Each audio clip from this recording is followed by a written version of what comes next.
강도철의 주먹이 서진의 얼굴을 강타했다. 여기선 계급 따위 소용없어. 폭력이 이기는 거야. 피투성이로 쓰러진 서진이 마지막 힘으로 휴대전화를 눌렀다. 엄마, 살려줘. 현숙의 휴대전화에 도착한 단 한 줄의 메시지. 순간 부부는 헬기를 타고 괴산부대로 긴급 출동했다. 부대 뒤편 흙바닥에 쓰러진 딸을 발견한 현숙이 비명을 질렀다. 서진아. 무철이 떨리는 손으로 딸의 손을 잡았다. 잘못은 내가 아니라 우리가 널 지켜주지 못한 거야. 잠깐 1초만 투자해서 구독과 좋아요 버튼 꾹 눌러주시면 이런 드라마 제작에 정말 큰 힘이 됩니다.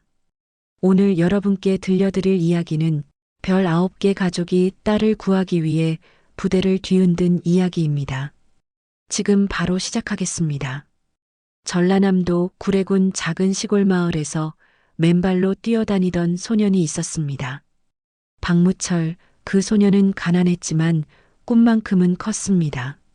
언젠가 나라를 지키는 큰 장군이 되겠다며 흙먼지를 털고 일어서던 그 아이가 이제 대한민국 육군 대장까지 올랐습니다.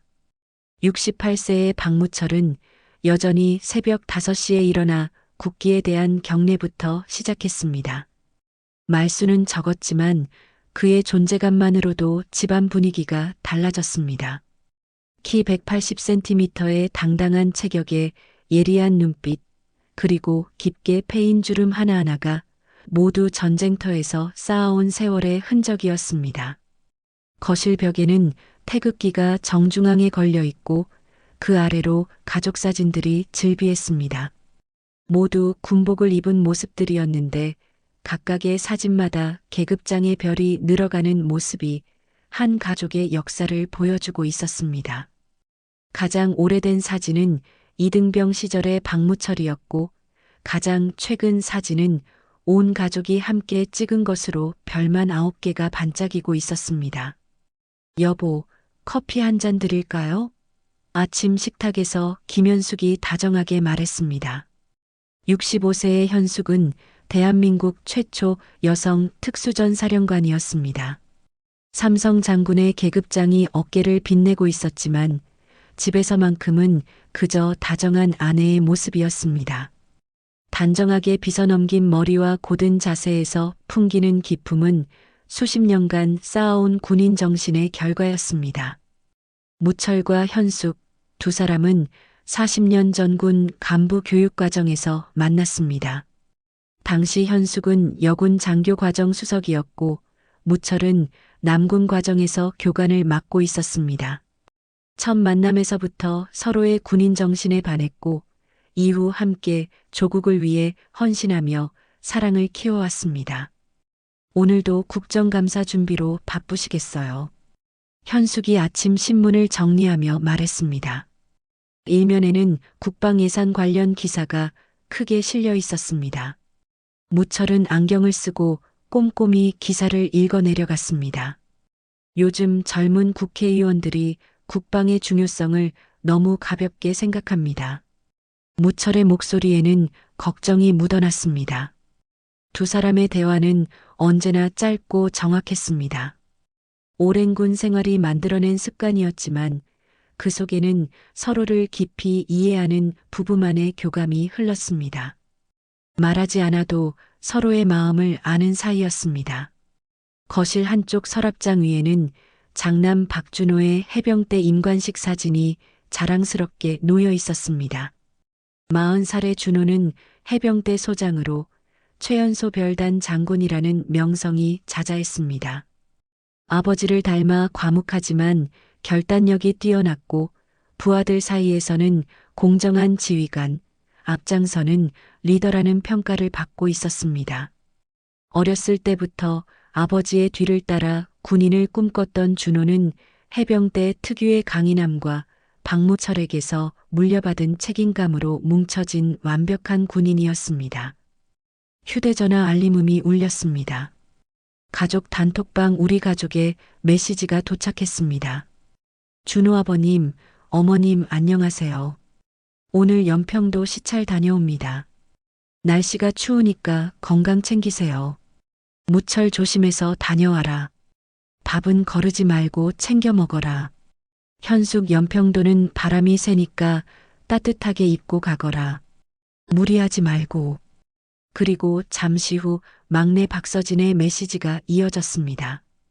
서진 가족들 모두 오늘도 수고 많으세요. 저도 부대에서 열심히 하고 있습니다. 파이팅! 29살의 서진은 육군 대위였습니다. 아버지와 어머니, 오빠의 뒤를 이어 자연스럽게 군인의 길을 택했습니다. 어렸을 때부터 남자아이들과 축구를 하고 나무에 올라가며 놀던 활발한 성격이었고 자존심이 강하고 당당한 면도 있었습니다. 육군사관학교를 졸업하고 현재는 지방의 한 보병대대에서 소대장으로 근무하고 있었습니다.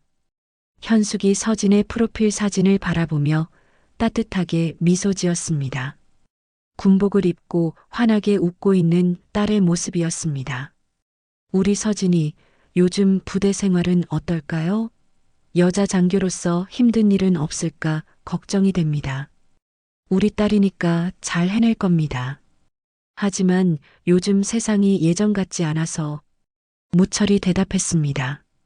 그의 목소리에는 딸에 대한 자부심과 동시에 걱정이 섞여 있었습니다.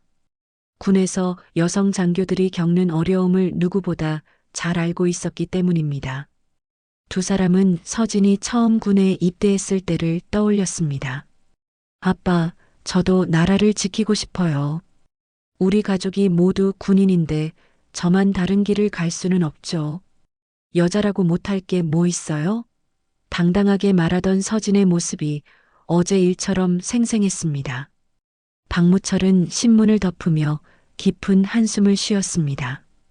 요즘 젊은 장병들 환경이 많이 개선되었다고는 하지만 여전히 갈 길이 멀어 보입니다. 그래도 우리 서진이는 강한 아이잖아요. 우리 피를 받아서 어떤 어려움도 잘 이겨낼 겁니다. 현숙이 남편을 다독이며 말했습니다. 하지만 그 목소리 어딘가에는 엄마로서의 불안감이 숨어 있었습니다. 거실 시계가 오전 8시를 가리키고 있었습니다. 무철은 자리에서 일어나 정장으로 갈아입었습니다. 국정감사 준비회의에 참석해야 했습니다. 계급장의 4개 별이 아침 햇살에 반짝이며 그의 지위를 말해주고 있었습니다. 오늘도 조심히 다녀오세요, 여보. 현숙이 문 앞에서 넥타이를 매만져주며 인사했습니다. 당신도 특수전 사령부에서 무리하지 마세요. 무철이 대답하며 아내의 손을 살짝 잡았습니다. 40년을 함께한 부부의 다정함이었습니다. 현관문이 닫히고 집안이 조용해졌습니다. 현숙은 혼자 남은 거실에서 가족 사진들을 바라보았습니다. 별 9개로 이루어진 철옹성 같은 군인 가족.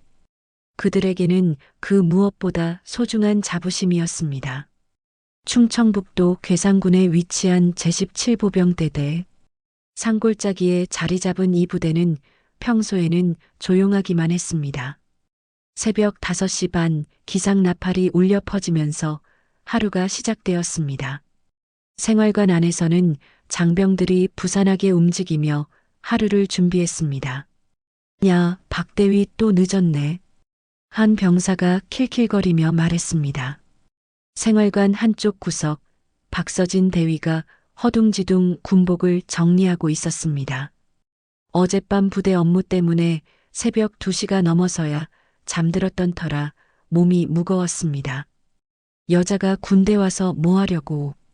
강도철 병장이 비웃으며 중얼거렸습니다. 31살의 강도철은 이 부대에서 가장 오래된 고참 병장이었습니다. 키가 크고 덩치가 좋아서 다른 병사들 사이에서 무서운 존재로 통했습니다. 특히 여군들을 못마땅하게 여기는 것으로 유명했습니다. 병장님, 그런 말씀은. 이등병 김민수가 조심스럽게 말을 꺼냈다가 강도철의 눈초리를 받고 입을 다물었습니다. 서진은 그런 시선들을 느끼면서도 애써 무시했습니다. 아버지 박무철로부터 배운 것이 있었습니다. 군인은 말이 아니라 행동으로 증명하는 것이다. 아버지의 말을 되새기며 서진은 더욱 바짝 긴장했습니다. 아침 점호가 끝나고 일과가 시작되었습니다. 서진은 자신이 맡은 3소대 병사들과 함께 훈련장으로 향했습니다. 오늘은 전투 사격 훈련이 있는 날이었습니다. 서진은 병사들 앞에서 시범을 보이며 사격 자세를 설명했습니다. 자, 모두들 집중하세요. 조준할 때는 호흡을 멈추고. 서진의 설명이 이어지는 동안 강도철이 뒤에서 코웃음을 쳤습니다. 여자가 무슨 사격을 가르쳐? 총도 제대로 못 들 것 같은데. 강도철의 목소리가 다른 병사들에게까지 들렸습니다. 몇몇 병사들이 웃음을 참지 못하고 킬킬거렸습니다. 서진의 얼굴이 붉어졌지만 참았습니다.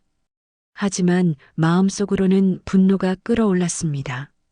사관학교에서 사격 실력으로는 상위권이었던 자신을 무시하는 것이 억울했습니다. 점심시간이 되자 서진은 혼자 구석진 곳에서 도시락을 먹었습니다. 다른 장교들과도 어울리기 어려웠습니다. 이 부대에는 여군 장교가 서진 혼자뿐이었고 남군 장교들도 어색하게 대했습니다. 휴대폰을 꺼내 가족 단톡방을 확인했습니다. 오빠 준호가 연평도 시찰 사진을 올려놨습니다. 준호 연평도 바다가 정말 시원합니다. 장병들 사기도 높고 좋네요. 무철 수고했다. 저녁에는 따뜻한 곳에서 쉬어라. 현숙 우리 아들 고생 많다. 감기 조심해. 서진은 가족들의 다정한 대화를 보며 잠시 마음이 따뜻해졌습니다. 하지만 자신의 상황을 털어놓기는 어려웠습니다. 군인 가족의 자부심 때문이기도 했고 부모님과 오빠에게 걱정을 끼치고 싶지 않았기 때문입니다. 서진 저도 잘 지내고 있어요. 오빠 고생 많으세요. 짧은 메시지를 보내고 휴대폰을 주머니에 넣었습니다. 오후 훈련이 시작되었습니다. 체력 단련 시간이었는데 서진은 다른 장교들과 함께 달리기를 했습니다. 평소 꾸준히 운동해온 덕분에 뒤처지지 않고 따라갔습니다. 여자 주제에 꾀하네. 강도철이 옆에서 뛰며 비아냥거렸습니다. 하지만 진짜 힘든 건 이제부터지. 훈련이 끝나고 저녁 시간이 되었습니다. 서진은 생활관에서 내무반 점검을 하고 있었습니다. 병사들의 개인 정비 상태를 확인하는 것이 소대장의 임무였습니다. 박대위 잠깐 나와봐. 강도철이 생활관 밖에서 불렀습니다. 서진은 점검을 마치고 밖으로 나갔습니다. 무슨 일이죠, 강병장? 서진이 물었습니다. 일이라기보다는 좀 할 말이 있어서. 강도철의 목소리에 이상한 기운이 감돌았습니다. 주변에는 아무도 없었습니다. 갑자기 강도철이 서진의 팔을 거칠게 잡았습니다. 여자가 군대 와서 남자들 앞에서 지시나 하고 있으니까 우습지 않아? 놓으세요. 서진이 소리쳤지만 강도철의 힘이 더 셌습니다. 여기서는 계급 따위 소용없어. 압도적인 폭력만이 이기는 거야. 강도철이 서진을 구석진 곳으로 끌고 갔습니다. 서진은 필사적으로 저항했지만 체격 차이가 너무 컸습니다. 강도철의 주먹이 서진의 얼굴에 날아들었습니다. 입안에서 피맛이 났습니다. 아프지? 이게 현실이야. 여자는 여자답게 살아야 해. 강도철이 계속해서 폭력을 가했습니다. 서진은 바닥에 쓰러진 채 온몸이 아팠습니다. 군복은 흙투성이었고 얼굴에는 상처투성이었습니다. 강도철은 마지막으로 군홧발로 서진의 옆구리를 찼습니다. 다음부터는 아가씨답게 조용히 지내. 알겠어? 강도철이 비웃으며 사라졌습니다. 서진은 혼자 남겨진 채 바닥에 누워 있었습니다. 온몸이 아팠지만 마음이 더 아팠습니다. 아버지와 어머니, 오빠에게 자랑스러운 딸이자 동생이 되고 싶었는데 이런 모습을 보여줄 수는 없었습니다. 하지만 의식이 점점 흐려졌습니다. 이대로는 정말 위험할 것 같았습니다. 떨리는 손으로 휴대폰을 꺼냈습니다. 가족 단톡방에 들어가서 마지막 남은 힘으로 메시지를 썼습니다. 엄마, 살려줘. 메시지를 보내자마자 휴대폰이 손에서 떨어져 바닥에 떨어졌습니다. 서진의 의식도 함께 사라져갔습니다. 차갑고 어두운 밤 공기만이 그녀를 감쌌습니다. 그 시각 서울 집에서는 저녁을 준비하던 김현숙의 휴대폰에서 알림음이 울렸습니다. 서울 용산구 박무철의 자택. 저녁 8시 김현숙이 부엌에서 저녁 준비를 하고 있었습니다. 평소보다 일찍 귀가한 무철이 거실에서 뉴스를 보고 있었을 때였습니다. 핸드폰에서 메시지 알림음이 울렸습니다. 현숙이 손을 닦고 휴대폰을 확인하는 순간 온몸에 전율이 흘렀습니다. 엄마, 살려줘. 서진의 메시지였습니다. 평소 당당하고 씩씩한 딸이 보낼 리 없는 메시지였습니다. 현숙의 손이 떨리기 시작했습니다. 여보 좀 와보세요. 현숙의 목소리에 다급함이 묻어났습니다. 무철이 급히 부엌으로 달려왔습니다. 무슨 일입니까? 서진이가 이런 메시지를. 현숙이 휴대폰을 무철에게 보여주었습니다. 무철의 얼굴이 순간 굳었습니다. 수십 년간 군 생활을 하며 수많은 위기 상황을 겪어봤지만 이런 절망감은 처음이었습니다. 딸의 짧은 메시지에서 느껴지는 절박함이 그의 심장을 얼어붙게 만들었습니다.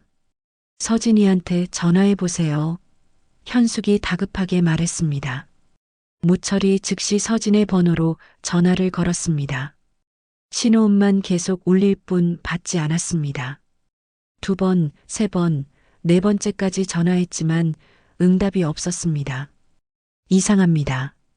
서진이가 전화를 안 받을 리가 없어요. 현숙의 목소리가 떨렸습니다. 무철은 즉시 행동에 나섰습니다. 준호에게 연락합니다. 장남 준호에게 전화를 걸었습니다. 아버지, 준호의 목소리가 들렸습니다. 준호야, 지금 어디 있느냐? 연평도 시찰 마치고 서울로 돌아오는 중입니다. 무슨 일이세요? 서진이한테 무슨 일이 생긴 것 같다. 지금 당장 서진이 부대 위치 파악해서 연락해라. 네, 서진이가요? 알겠습니다. 바로 확인해 보겠습니다. 전화를 끄는 무철은 현숙과 함께 서진이 근무하는 부대에 대한 정보를 찾기 시작했습니다. 충청북도 괴산군 제17보병대대. 집에서 약 2시간 거리였습니다. 무철은 서재로 가서 비상 연락망을 뒤졌습니다. 육군본부, 특수전사령부, 해병대사령부의 직통 번호들이 적혀 있었습니다. 하지만 이런 개인적인 문제로 공식 채널을 이용하기는 어려웠습니다. 현숙 씨, 우리가 직접 가야겠습니다. 무철이 결심을 굳혔습니다. 네, 지금 당장 가요. 현숙도 망설임 없이 대답했습니다. 그때 준호에게서 전화가 왔습니다. 아버지, 서진이 부대 위치 확인했습니다. 제17보병대대 맞고요. 부대 당직실에 연락해봤는데 대위님은 현재 개인 시간이라고 하네요. 더 자세한 사항은 내일 일과 시간에 문의하라고 합니다. 그럴 리가 없습니다. 뭔가 잘못되었어요. 현숙이 끼어들었습니다. 무철의 눈빛이 차갑게 변했습니다. 준호야, 지금 당장 헬기 준비해라. 헬기요? 비상 상황입니다. 육군 대장 권한으로 헬기 출동을 명령합니다. 무철의 목소리에 강철 같은 의지가 실렸습니다. 준호는 아버지의 심각한 어조를 듣고 즉시 이해했습니다. 알겠습니다. 해병대 헬기를 준비하겠습니다. 현숙도 특수전사령부에 연락을 취했습니다. 지금 즉시 작전 헬기 한 대 준비시켜 주세요. 긴급 상황입니다. 사령관님, 구체적인 작전 내용을. 질문하지 말고 준비만 하세요. 5분 내로 이륙 가능하게 만들어요. 두 사람은 군복으로 갈아입었습니다. 무철은 육군 대장 정복을, 현숙은 특수전 사령관 정복을 착용했습니다. 평상시에는 집에서 입지 않던 계급장들이 어깨 위에서 묵직하게 빛났습니다. 오늘 밤 우리 딸을 지키지 못한다면 이 계급장이 무슨 소용입니까? 현숙이 거울 앞에서 중얼거렸습니다. 무철은 서재에서 권총을 꺼내 허리에 찼습니다. 내 딸을 건드린 놈은 용서하지 않겠습니다. 밤 9시 서울 상공에서 2대의 헬기가 충청북도 방향으로 날아갔습니다. 하나는 특수전 사령부 헬기, 다른 하나는 해병대 헬기였습니다. 각각 무철과 현숙, 그리고 준호가 탑승했습니다. 헬기 안에서 무철은 주먹을 꽉 쥐고 있었습니다. 서진아, 아빠가 간다. 조금만 기다려라. 현숙은 헬기 창문 너머로 어둠 속을 바라보며 기도했습니다. 제발 우리 딸이 무사하길. 준호는 헬기 조종사에게 최대 속도로 비행할 것을 지시했습니다. 더 빨리 갈 수 없습니까? 소장님, 이미 최대 속도입니다. 밤 10시 30분, 제17보병대대 상공의 헬기 소리가 울려 퍼졌습니다. 부대 내 모든 건물에 불이 켜지고 병사들이 창문으로 고개를 내밀었습니다. 헬기다. 군용 헬기가 우리 부대 위에. 이 시간에 왜 헬기가? 부대 깃발들이 헬기 바람에 격렬하게 펄럭였습니다. 훈련장 한가운데에 착륙한 헬기에서 먼저 내린 사람은 육군 대장 박무철이었습니다. 어둠 속에서도 뚜렷하게 보이는 4개의 별. 병사들이 웅성거리기 시작했습니다. 대장님이다. 육군 대장이 왜 우리 부대에? 두 번째 헬기에서 내린 것은 특수전 사령관 김현숙이었습니다. 삼성 장군의 계급장이 조명에 반짝였습니다. 특수전 사령관까지. 마지막으로 해병대 소장 박준호가 내렸습니다. 붉은 팔각모를 눌러 쓴 그의 모습에서 해병대의 위용이 느껴졌습니다.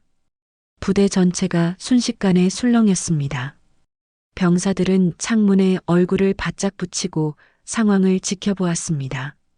저건 별이 몇 개지? 하나, 둘, 셋, 9개다. 별 9개가 동시에 우리 부대에 왔다고? 당직 장교가 급히 뛰어나와 격려했습니다. 대장님, 무슨 일로 이 시간에? 무철이 차갑게 대답했습니다. 박서진 대위는 어디 있습니까? 박서진 대위요? 현재 개인 시간으로. 거짓말 마세요. 현숙이 날카롭게 끼어들었습니다. 지금 당장 우리 딸을 데려오세요. 부대 전체의 시선이 헬기 착륙장에 집중되었습니다. 평범했던 지방부대에 별 9개가 동시에 나타난 전무후무한 상황이었습니다. 무철의 목소리가 부대 전체에 울려 퍼졌습니다.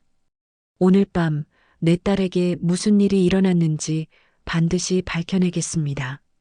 제17보병대대 본부 앞 긴장감이 팽팽하게 흘렀습니다. 헬기에서 내린 구스타 가족 앞으로 부대의 주요 간부들이 일렬로 뛰어나왔습니다. 대대장 김태수 중령을 필두로 부대장, 작전과장, 인사과장까지 모두 급히 군복을 걸치고 나타났습니다. 대장님, 갑작스러운 방문에 제대로 준비하지 못해 죄송합니다. 김태수 중령이 땀을 흘리며 격려했습니다. 그의 목소리에는 당황함이 역력했습니다. 박무철이 차가운 시선으로 중령을 바라보았습니다. 준비는 필요 없습니다. 박서진 대위만 즉시 데려오시면 됩니다. 박서진 대위요? 김중령이 잠시 망설였습니다. 현재 개인 시간으로 생활관에 있을 것으로 생각됩니다만. 그럼 지금 당장 불러오세요. 김현숙이 단호하게 말했습니다. 특수전 사령관의 위압적인 기운이 주변을 압도했습니다. 김중령이 부관에게 눈짓했습니다.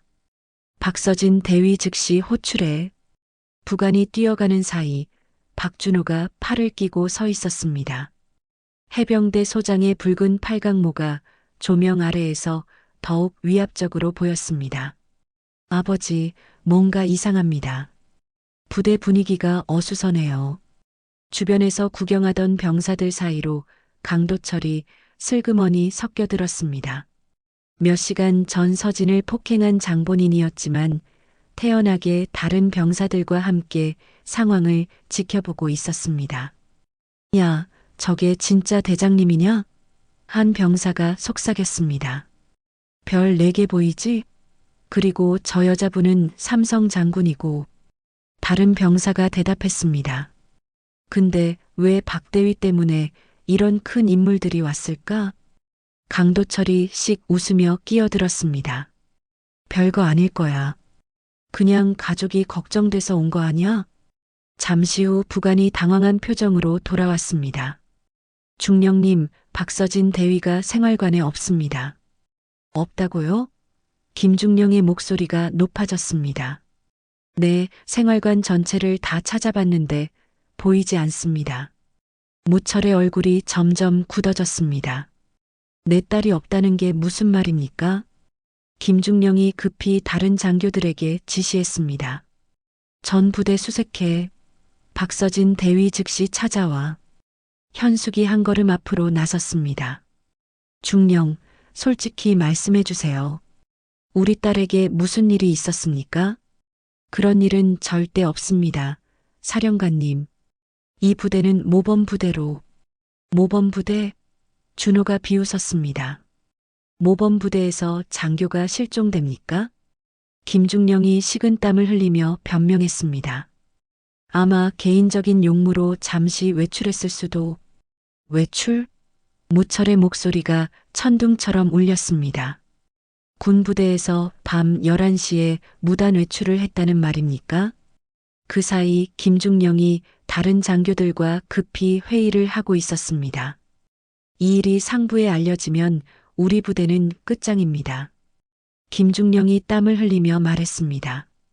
중령님, 하지만 육군 대장의 딸이. 그래서 더 조용히 처리해야 합니다. 일단 박서진 대위를 병원으로 후송하고 사고로 처리하면. 인사과장이 망설이며 말했습니다. 하지만 장군들이 직접 오셨는데 장군들께는 단순 사고라고 보고하겠습니다. 강도철은 다른 부대로 전속시키고. 그때 현숙이 문을 열고 들어왔습니다. 중령, 지금 뭘 논의하고 계셨나요? 김중령이 당황하며 일어났습니다. 아, 사령관님. 그냥 사건 처리 방안을. 혹시 이 일을 덮으려고 하셨나요?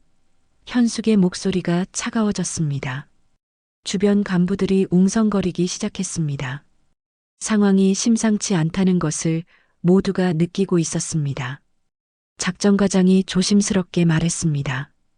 대장님, 혹시 내부 문제가 있을 수 있으니 일단 절차를 밟아서. 절차? 현숙이 차갑게 웃었습니다. 내 딸이 위험에 처했는데 절차를 밟으라고요? 사령관님, 하지만 군 기강상. 군 기강?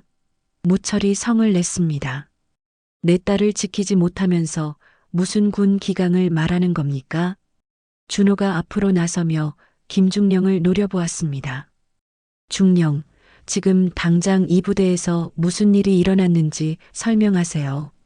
정말 아무것도 모르겠습니다, 소장님. 그때 인사과장이 급히 뛰어왔습니다. 중령님, 부대 뒤편에서 박서진 대위를 발견했습니다. 모든 사람들의 시선이 인사과장에게 집중되었습니다. 무철과 현숙, 준호가 동시에 그쪽으로 달려가기 시작했습니다. 어디입니까? 지금 당장 안내하세요. 현숙이 다급하게 외쳤습니다. 부대 뒤편 어둠 속 건물 그늘진 곳에서 서진이 쓰러져 있었습니다. 군복은 흙투성이었고 얼굴과 몸 곳곳에 상처가 있었습니다. 의식을 잃은 채 차가운 땅바닥에 누워있는 모습이었습니다. 서진아, 현숙이 비명을 지르며 딸에게 달려갔습니다. 무철의 주먹이 떨렸습니다. 이게 무슨 일입니까? 준호는 즉시 서진의 상태를 확인했습니다. 의무병, 지금 당장 의무병 불러와요. 김중령과 다른 간부들이 당황해서 뒤따라왔습니다. 상황을 본 순간 모두들 얼굴이 하얗게 질렸습니다. 이런 일이. 김중령이 말을 잇지 못했습니다. 무철이 서진을 조심스럽게 안아 올리며 분노에 찬 목소리로 말했습니다. 누가 내 딸을 이렇게 만들었습니까? 현숙이 서진의 손을 잡으며 눈물을 흘렸습니다. 서진아, 엄마야. 괜찮아. 이제 엄마가 왔어. 의무병들이 급히 들것을 가져왔습니다. 서진을 의무실로 옮기는 동안 무철의 눈빛이 얼음보다 차가워졌습니다. 중령. 무철이 김중령을 불렀습니다. 네, 대장님. 지금 당장 이 부대 전체를 봉쇄합니다. 아무도 들어오거나 나가지 못하게 하세요. 하지만 대장님, 그런 권한은. 준호가 끼어들었습니다. 해병대 소장 권한으로도 동참합니다. 이 부대는 지금부터 특별수사 대상입니다. 현숙이 서진을 따라 의무실로 향하면서 뒤돌아 차갑게 말했습니다. 특수전사령관 권한으로 이 사건을 직접 수사하겠습니다. 가해자를 반드시 찾아내겠어요. 김중령이 당황해서 말했습니다. 대장님, 이런 식으로 하시면 군 기강이 무너집니다. 정식 절차를 밟아서. 무철이 천둥 같은 목소리로 대받았습니다. 군 기강? 내 딸을 짓밟아 놓고 무슨 군 기강을 말하는 겁니까? 진짜 기강은 정의입니다. 부대 전체가 긴장감에 휩싸였습니다. 병사들은 모두 생활관으로 들어가라는 지시를 받았지만 창문 너머로 상황을 지켜보고 있었습니다. 강도철도 다른 병사들과 함께 생활관으로 들어갔지만 마음속으로는 불안해하고 있었습니다. 하지만 여전히 자신이 발각될 것이라고는 생각하지 못했습니다. 의무실에서는 군의관이 서진의 상태를 점검하고 있었습니다. 외상이 심합니다. 즉시 병원으로 후송해야 합니다. 무철이 주먹을 쥐었습니다. 내 딸을 이렇게 만든 놈, 반드시 찾아내겠습니다. 밤은 더욱 깊어갔지만 제17보병대대의 긴 밤은 이제 시작일 뿐이었습니다. 제17보병대대 의무실, 형광등 불빛 아래 서진이 침상에 누워 있었습니다. 군의관이 상처를 치료하고 있었지만 서진의 의식은 여전히 흐릿했습니다. 얼굴 곳곳에 멍과 상처, 찢어진 군복, 그리고 떨리는 몸이 그녀가 겪은 고통을 말해주고 있었습니다. 서진아. 현숙이 딸의 손을 꼭 잡으며 속삭였습니다. 특수전사령관의 강인함은 온데간데 없고 그저 상처받은 딸을 걱정하는 어머니의 모습만 남아 있었습니다. 무철은 침상 옆에 서서 주먹을 꽉 쥐고 있었습니다.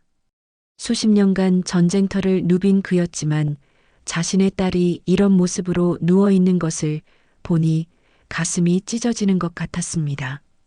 준호는 의무실 문 앞에서 팔짱을 끼고 서 있었습니다.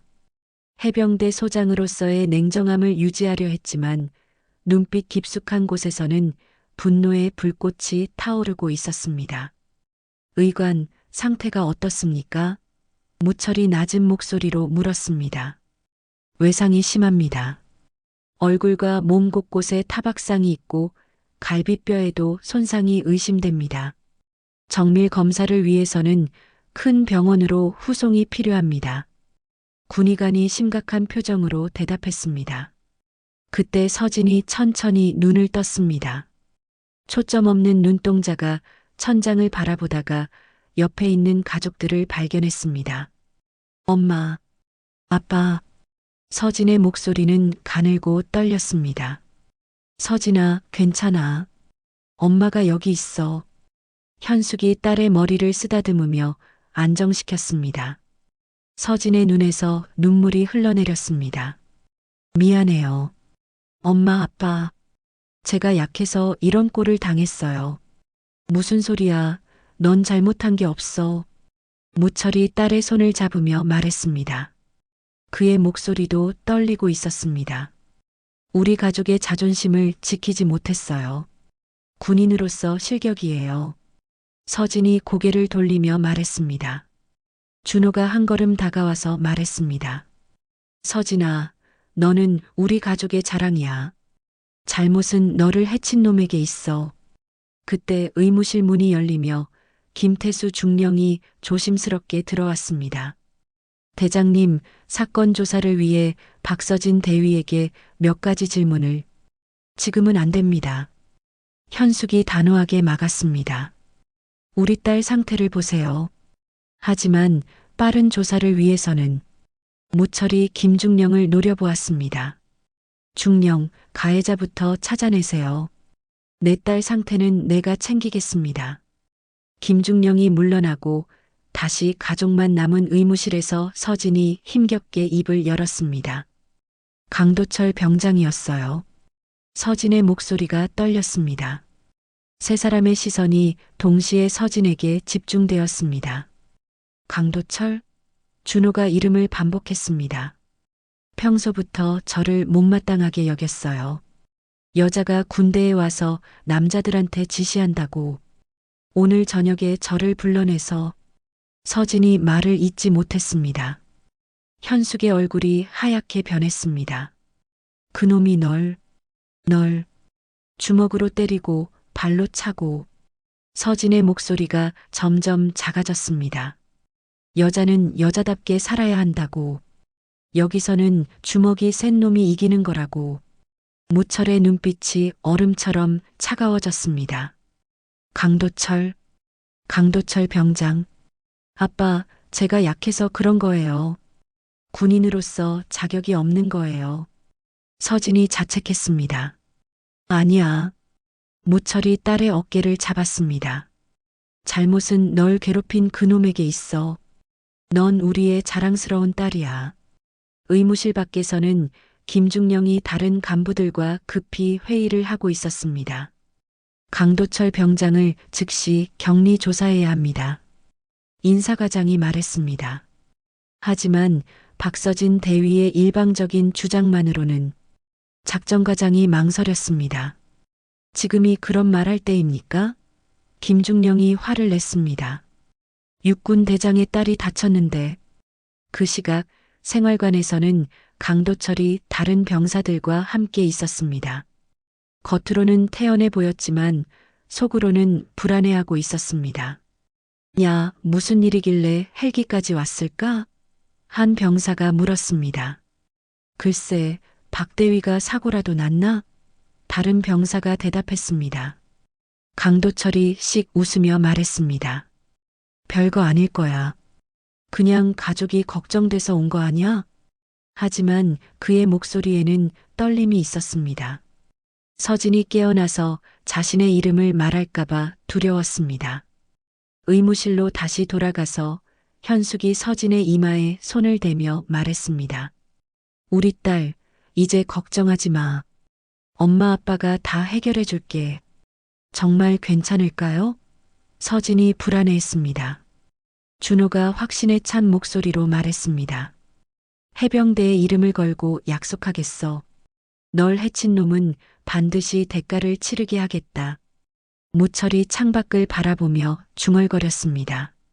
강도철, 내가 내 딸을 건드린 것을 후회하게 만들겠다.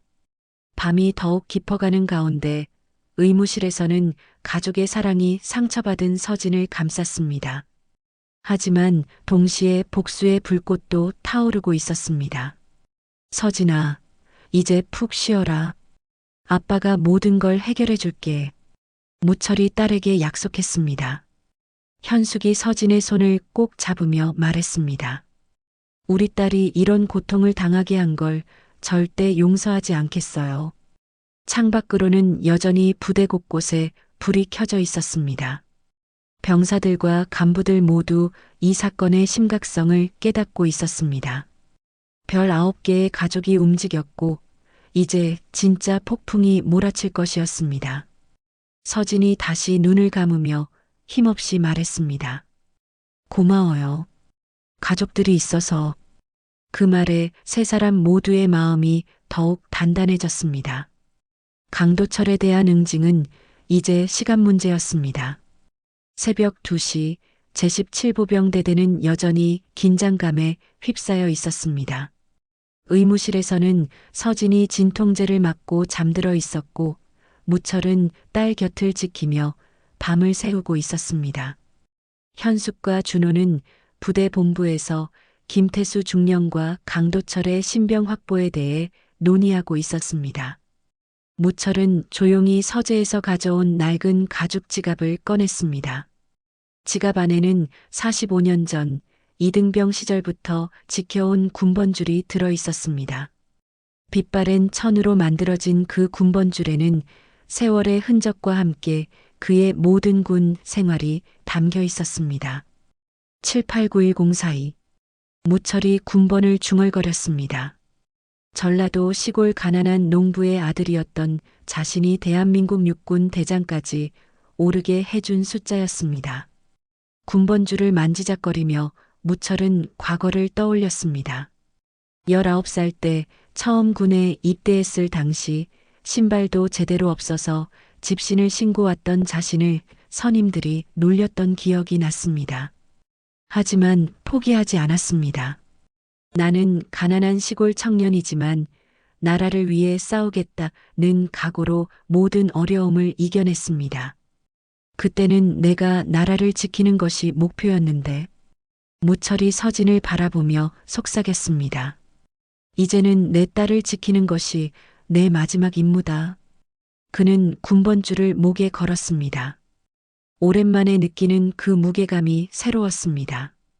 계급장의 별보다 더 소중한 것이 바로 이 군번줄이었습니다. 부대 본부에서는 현숙이 김중령 앞에서 단호하게 말하고 있었습니다. 중령 강도철 병장을 지금 당장 격리 조사하겠습니다. 하지만 사령관님, 아직 확실한 증거? 현숙의 목소리가 차가워졌습니다. 내 딸의 증언이 증거 아닙니까? 준호가 옆에서 거들었습니다. 중령, 지금 이 상황에서 절차를 따지실 겁니까? 해병대라면 벌써 처리했을 겁니다. 김중령이 땀을 흘리며 말했습니다. 알겠습니다. 지금 당장 강도철 병장을 호출하겠습니다. 한편 생활관에서는 강도철이 잠들지 못하고 뒤척이고 있었습니다. 다른 병사들은 모두 깊이 잠들었지만 그만은 불안감에 휩싸여 있었습니다. 설마 들킬 리는 없겠지. 강도철이 중얼거렸습니다. 하지만 육군 대장과 특수전사령관, 해병대 소장까지 나타난 상황을 보니 심상치 않았습니다. 그때 당직 장교가 생활관 문을 두드렸습니다. 강도철 병장, 지금 당장 본부로 나와. 강도철의 심장이 쿵쾅거렸습니다. 하지만 태어난 척하며 일어났습니다. 무슨 일이죠? 묻지 말고 빨리 나와. 강도철이 군복을 대충 걸치고 나가는 동안 다른 병사들도 깨어났습니다. 강도철이 왜 불려가지? 뭔가 큰일 났나? 부대 본부 앞에 도착한 강도철은 헬기와 별들로 가득한 상황을 보고 긴장했습니다. 하지만 여전히 자신이 발각될 것이라고는 생각하지 못했습니다. 강도철 병장입니다. 경례를 했습니다. 현숙이 차가운 시선으로 강도철을 바라보았습니다. 박서진 대위와 어떤 관계입니까? 박서진 대위요? 같은 부대 동료입니다. 오늘 저녁에 박서진 대위를 만났습니까? 강도철이 잠시 망설였습니다. 저녁에요? 글쎄요.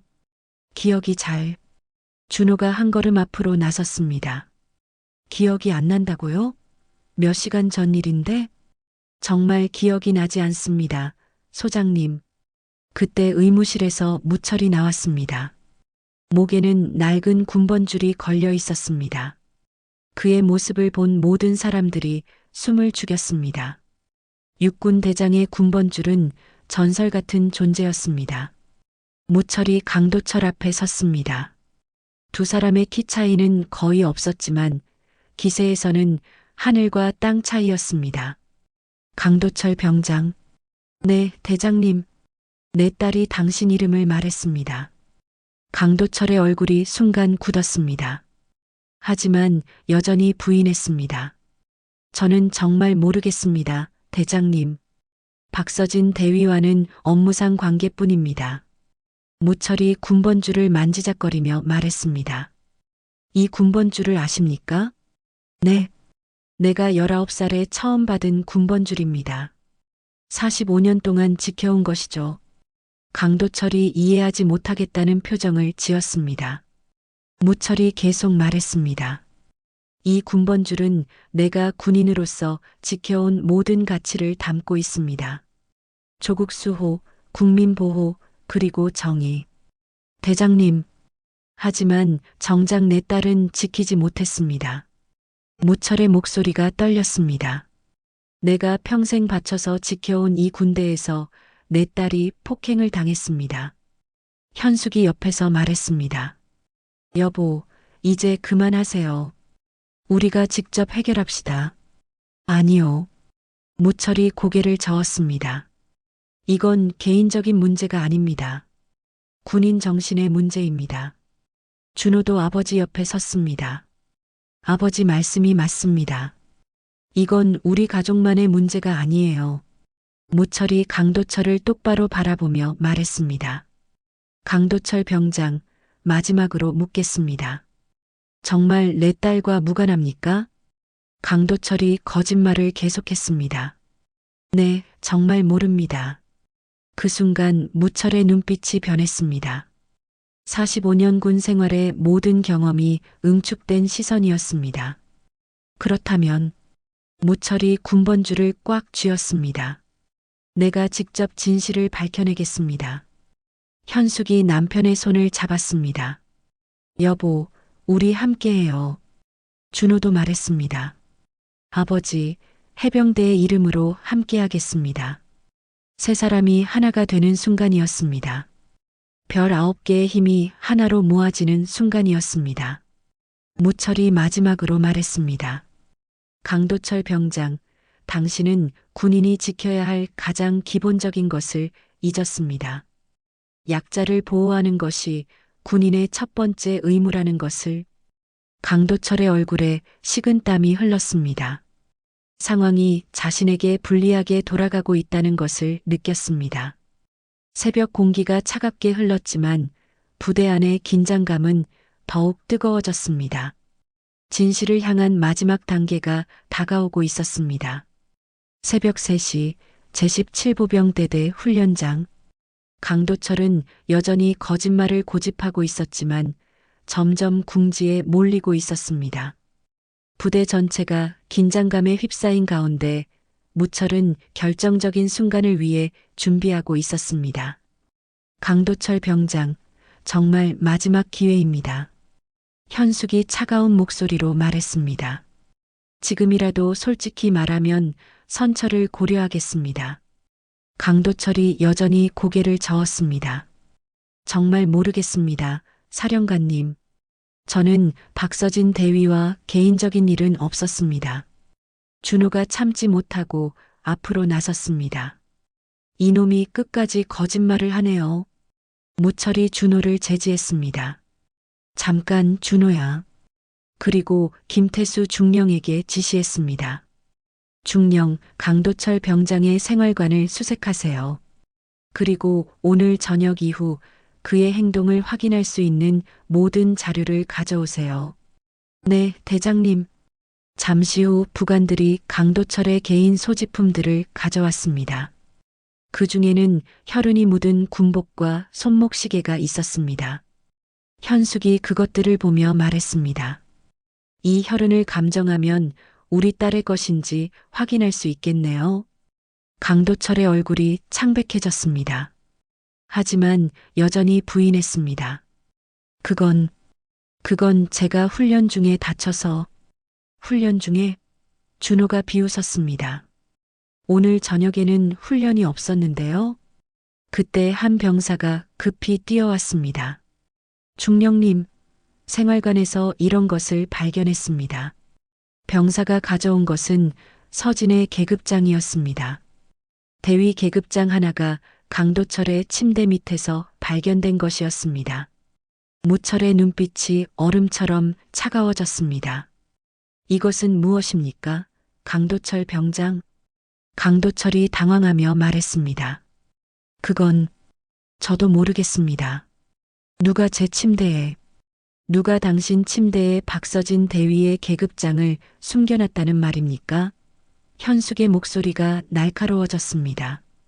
강도철이 대답하지 못하고 있을 때 또 다른 병사가 뛰어왔습니다. 중령님, 부대 CCTV를 확인했습니다. 뭐라고요? 오늘 저녁 9시경 강도철 병장이 박서진 대위를 부대 뒤편으로 끌고 가는 모습이 촬영되었습니다. 이 말에 강도철의 얼굴이 완전히 하얗게 변했습니다. 더 이상 부인할 수 없는 결정적 증거였습니다. 무철이 한 걸음 앞으로 나섰습니다. 이제 모든 것이 명확해졌군요. 강도철이 절망적인 표정으로 말했습니다. 대장님, 저는 이제 와서 변명하지 마세요. 현숙이 분노에 찬 목소리로 말했습니다. 우리 딸에게 무슨 짓을 했는지 다 알고 있어요. 강도철이 마지막으로 억지를 부렸습니다.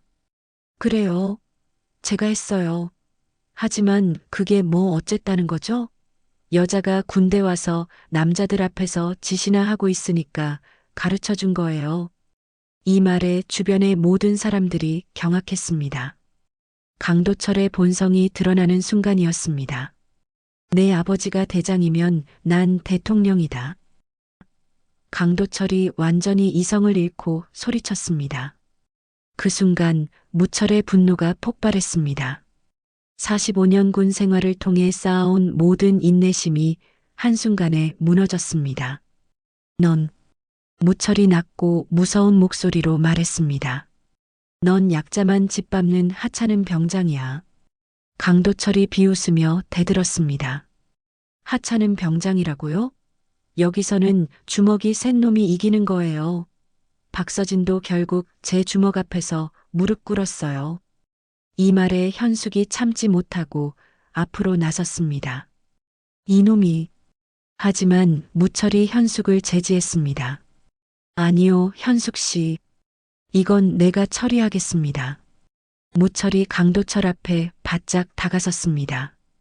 군대는 내 주먹으로 세워지는 게 아니라 정의로 세워지는 것이다. 정의? 강도철이 코웃음 쳤습니다. 그런 게 어디 있어요? 힘이 곧 정의예요. 준호가 참지 못하고 말했습니다. 이 미친놈이. 무철이 마침내 결심을 굳혔습니다. 강도철 병장, 내가 내 딸에게 한 것처럼 폭력으로 해결하고 싶지만 나는 내가 아니다. 그리고 현숙을 바라보며 말했습니다. 현숙 씨, 특수전사령관 권한으로 강도철 병장을 구속하세요. 현숙이 단호하게 말했습니다. 특수전사령관 권한으로 헌병 특임대 긴급 투입을 명령합니다. 잠시 후 군용 차량 소리와 함께 헌병 특임대가 부대에 도착했습니다. 완전 무장한 헌병들이 일사불란하게 움직였습니다. 헌병 특임대장 김상훈 중령입니다. 특임대장이 격려했습니다. 무철이 지시했습니다. 강도철 병장을 군검찰 긴급 구속 조치하세요. 증거인멸 방지를 위해 즉시 격리하겠습니다. 명령 이행하겠습니다. 헌병들이 강도철을 완전히 둘러쌌습니다. 정식 군법 절차에 따른 구속이었습니다. 현숙이 공식적으로 선언했습니다. 군검찰 긴급 구속영장에 의해 강도철 병장을 체포합니다. 폭행, 상해, 군기문란 혐의입니다. 강도철이 마지막으로 발악했습니다. 이게 정의예요? 권력으로 짓누르는 게 정의라고요? 무철이 차갑게 대답했습니다. 정의는 약자를 보호하는 것이다. 내가 내 딸에게 한 것은 범죄다. 준호가 마지막으로 강도철을 노려보며 외쳤습니다. 해병대의 이름으로 널 심판한다. 헌병들이 강도철의 양팔을 잡자 그가 마지막으로 소리쳤습니다. 이런 게 군대예요? 이런 게 공정한 거예요? 현숙이 냉정하게 대답했습니다. 공정? 우리 딸을 폭행한 당신이 공정을 말할 자격이 있어요? 강도철이 끌려가면서도 계속 소리쳤습니다. 여자가 군인이면 뭐 대단하다고. 결국 제 손에. 무철이 마지막으로 말을 끊었습니다. 닥쳐라. 내 같은 놈 때문에 군의 명예가 실추되는 거다. 강도철이 완전히 끌려가고 난 후 훈련장에는 정적이 흘렀습니다. 김태수 중령이 조심스럽게 다가와서 말했습니다. 대장, 이번 사건에 대해 부대 차원에서도 책임을 지겠습니다. 무철이 고개를 저었습니다. 중령의 책임이 아닙니다. 이런 놈이 군대에 있었다는 것이 문제입니다. 현숙이 남편의 어깨에 손을 올렸습니다. 여보, 이제 끝났어요. 준호도 말했습니다. 아버지, 정의가 승리했습니다. 무철이 하늘을 올려다보며 말했습니다. 아니다. 이제 시작이다. 이런 일이 다시는 일어나지 않도록 해야 한다. 동이 트기 시작하는 새벽 제17보병대대에는 새로운 아침이 밝아오고 있었습니다. 정의가 승리한 아침이었습니다. 새벽 5시 제17보병대대에 아침이 밝았습니다. 긴 밤이 지나고 강도철이 군검찰로 인계된 후 부대 전체의 분위기가 완전히 달라졌습니다. 병사들은 창문 너머로 여전히 헬기가 서 있는 훈련장을 바라보며 지난밤의 일들을 되새기고 있었습니다. 의무실에서는 서진이 깨어나 있었습니다. 밤사이 응급처치를 받고 상태가 많이 호전되었지만 여전히 몸 곳곳에 상처가 아팠습니다. 하지만 가족들이 곁에 있다는 사실만으로도 마음이 안정되었습니다. 서진아, 기분이 어떠냐? 무철이 딸의 손을 잡으며 물었습니다. 많이 좋아졌어요, 아빠. 서진이 미소를 지으며 대답했습니다. 강도철 병장이 정말 구속됐어요? 현숙이 고개를 끄덕였습니다. 응, 군검찰로 넘겨졌어. 더 이상 너를 괴롭힐 수 없어. 준호가 옆에서 말했습니다. 서진아, 넌 잘못한 게 하나도 없어. 오히려 용감하게 견뎌낸 거야. 서진의 눈에 눈물이 맺혔습니다. 고마워요, 가족들. 만약 혼자였다면 정말 견디기 힘들었을 거예요. 그때 김태수 중령이 조심스럽게 의무실 문을 두드렸습니다. 들어오세요. 무철이 허락했습니다. 김중령이 들어와서 깊이 고개를 숙였습니다. 대장님, 그리고 박서진 대위님께 진심으로 사과드립니다. 부대장으로서 이런 일을 막지 못한 제 책임입니다. 무철이 중령을 바라보며 말했습니다. 중령, 이제 중요한 건 앞으로입니다. 이런 일이 다시는 일어나지 않도록 하는 것이 우리의 임무입니다. 네, 대장님. 부대 전체의 인권 교육을 강화하고 신고 체계도 개선하겠습니다. 현숙이 덧붙였습니다. 특히 여군들이 안전하게 복무할 수 있는 환경을 만드는 것이 중요합니다. 오전 9시 국방부에서 긴급 브리핑이 열렸습니다.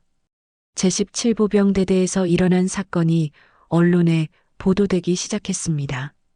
어젯밤 충청북도 괴산군 제17보병대대에서 발생한 여군 폭행 사건이 화제가 되고 있습니다.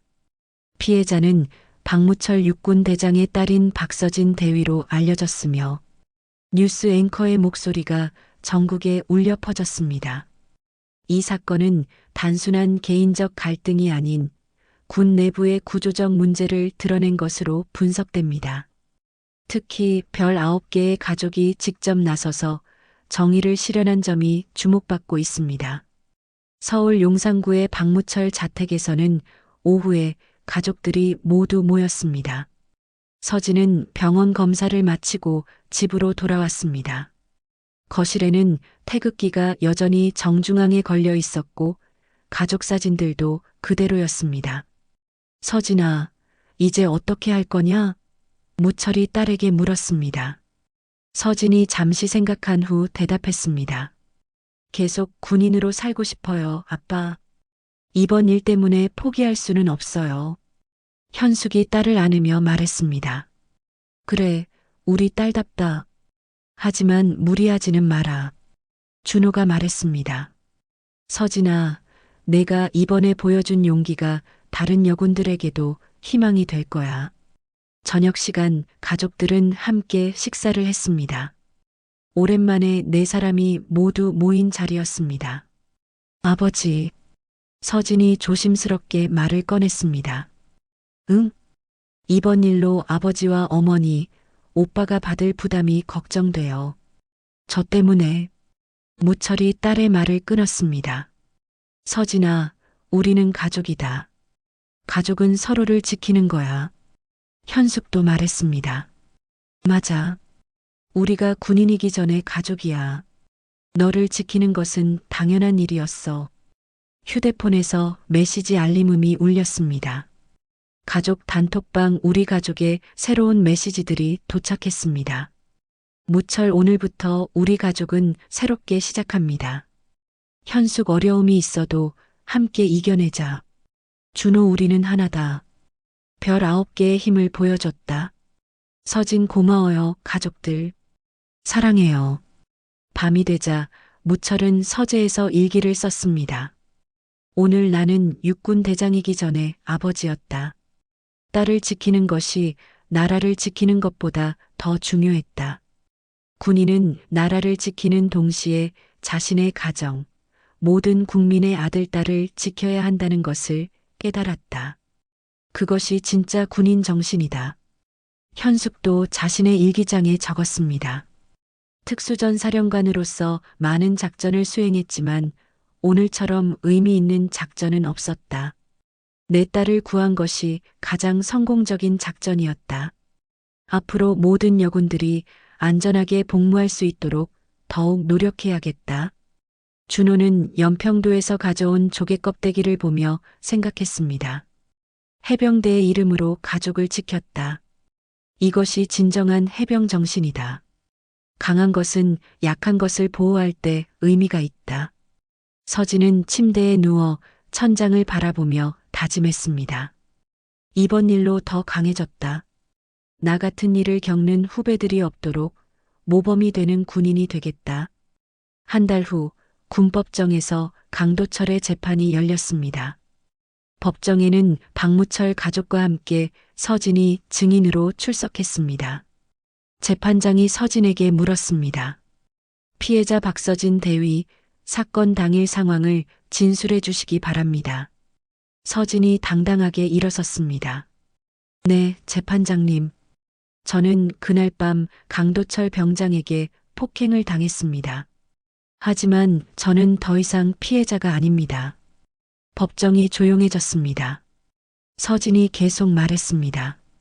이 사건을 통해 저는 더 강해졌습니다. 같은 피해를 당하는 후배들이 없도록 군 내 인권 개선을 위해 앞장서겠습니다. 강도철이 마지막 변론에서 말했습니다. 저는 잘못하지 않았습니다. 여자가 군대에. 서진이 당당하게 일어서서 말했습니다. 강도철 병장, 당신은 틀렸습니다.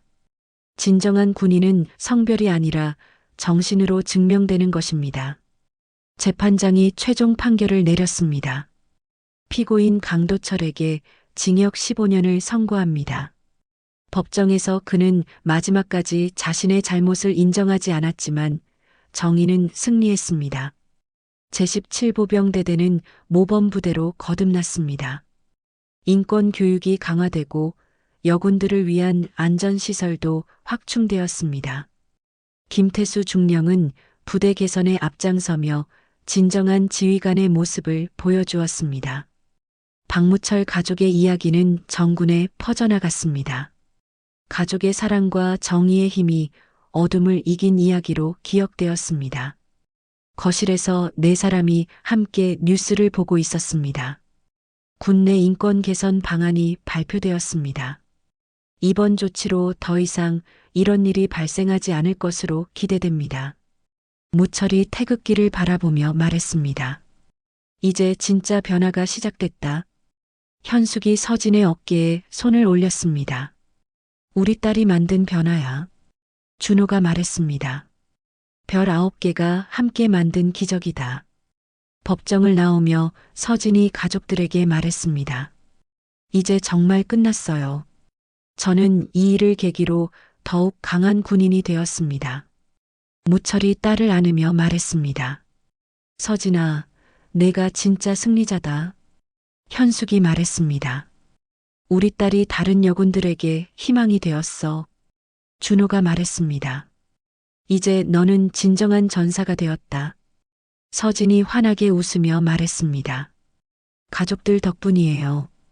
이제 저도 누군가를 지킬 수 있는 사람이 되었어요. 헬기 프로펠러 소리가 잦아들며 별 9개의 가족은 서로를 뜨겁게 끌어안았습니다. 사랑과 정의가 승리한 따뜻한 저녁이었습니다.